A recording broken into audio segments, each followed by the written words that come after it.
ఇందాక phone ఎత్తలేదేంటి? Accident అయింది అప్పుడు. నాకంటే నీకు యాక్సిడెంట్ ఎక్కువైపోయింది కదా. గుద్దాక ఎగిరి కిలోమీటర్ అవతల పడ్డాను. పోయానా నేను? అమ్మాయిని గుద్దావా అబ్బాయిని గుద్దావా? బండిలో ఉంది అమ్మాయి. అయితే ఏంటి, పోయానా నేను? అనుకున్నా, అందుకే గల్ల తేలినట్టుంది అనుకుంటే ఎగిరి పడ్డావు కదా. నరకంలో ఉన్నాను నేను. నరకం ఎలా వెళ్ళావు? వందే భారత్ ట్రైన్ ఎక్కొచ్చాను. మెంటల్ ఎలా వస్తాను.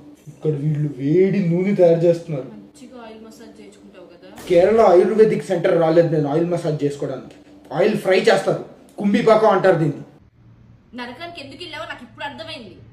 యమదొంగలో ఎన్టీఆర్ లాగా రంభా ఊరసి వెనకతో డాన్స్ ఇద్దామనేగా. పోయానే నేను. నువ్వు వెళ్ళేప్పుడు ఆ నిఖిల్ సుమిత్ కూడా కారులో చచ్చారు కదా. ఇక్కడే ఉన్నారు ఇద్దరు. వా, ఏం ప్లాన్ వేసావు అసలు? ముగ్గురు అక్కడ పార్టీ చేసుకుంటూ ప్లే స్టేషన్ అనుకుంటూ చిల్ అవుతారు కదా. ఒక 1 minute పర్మిషన్ ఇవ్వండి సార్. కిందకెళ్ళి ఇంకో పార్సల్ తీసుకొస్తాను మీకు నరకానికి, ప్లీజ్.